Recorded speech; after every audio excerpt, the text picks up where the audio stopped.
లో కాంగ్రెస్ చతికిల పడింది. ఈ నేపథ్యంలో సీనియర్ నేత ఎమ్మెల్యే కొక్కిరాల ప్రేమ్ సాగర్ రావును మంత్రివర్గంలోకి తీసుకోవచ్చని భావిస్తున్నారు. ఉమ్మడి జిల్లాలో పార్టీ పటిష్టత బాధ్యతలను ఈయనకు అప్పగించే ఆలోచనలో రేవంత్ రెడ్డి ఉన్నట్టు తెలుస్తోంది.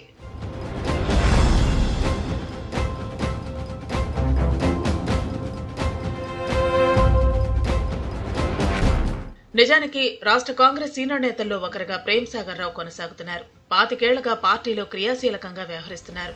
ఉమ్మడి ఆదిలాబాద్ జిల్లాలో హస్తం పార్టీకి పెద్ద దిక్కుగా కొనసాగుతున్నారు.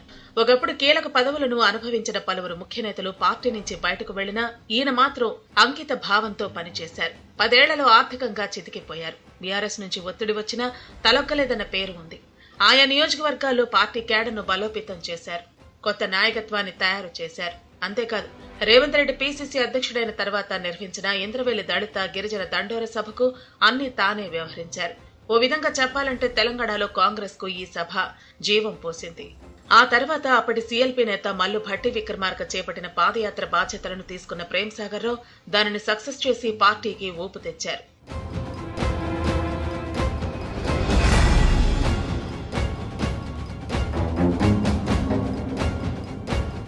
ఈ క్రమంలో కాంగ్రెస్ అధికారంలోకి వస్తే తనకు మంత్రివర్గంలో ఖచ్చితంగా చోటు దక్కుతుందని ప్రేమ్ సాగర్ రావు ఆశపడ్డారు. కారణాలేవైనా జిల్లాకు ప్రాతినిధ్యం లభించలేదు. అయినా పార్టీ అధినాయకత్వానికి విధేయుడిగా ఏ టాస్క్ అప్పగించినా సక్సెస్ చేసే నేతగా గుర్తింపు పొందారు. పార్లమెంటు ఎన్నికల్లో పెద్దపల్లి ఎంపీగా వంశీకృష్ణ గెలుపులోనూ కీలక పాత్ర పోషించారని చెబుతారు. ఉమ్మడి జిల్లాలో మంచిర్యాల నియోజకవర్గంలోనే కాంగ్రెస్ కు ఎక్కువ మెజార్టీ వచ్చింది. ఇప్పటికీ ఉమ్మడి జిల్లాపై పూర్తి పట్టున్న ప్రేమ్ సాగర్ రావు అధిష్టానం ఆదేశిస్తే దేనికైనా సిద్ధమంటున్నారు. మరోవైపు పార్టీ కోసం వ్యక్తిగతంగా చాలా నష్టపోయిన విషయాన్ని కేడర్ గుర్తు చేస్తోంది.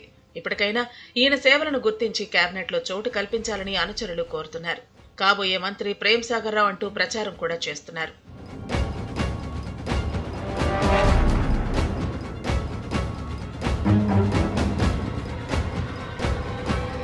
ప్రస్తుతం ప్రేమ్ సాగర్ రావు తన సొంత నియోజకవర్గం మంచిర్యాల అభివృద్ధిపై దృష్టి పెట్టారు. పనులు వేగంగా కొనసాగుతున్నాయి. రాజకీయంగానూ బీఆర్ఎస్ కు చుక్కలు చూపిస్తున్నారు. జిల్లా కేంద్ర రూపురేఖలు మార్చేందుకు అవసరమైన చర్యలు తీసుకుంటున్నారు. బీఆర్ఎస్ పాలనలో వెనుకబడ్డ ఉమ్మడి ఆదిలాబాద్ జిల్లా అభివృద్ధి చెందాలంటే మంత్రివర్గంలో ఈ ప్రాంతం నుంచి ప్రాతినిధ్యం ఉండాలని అంటున్నారు. ఏం జరుగుతుందో చూడాలి మరి.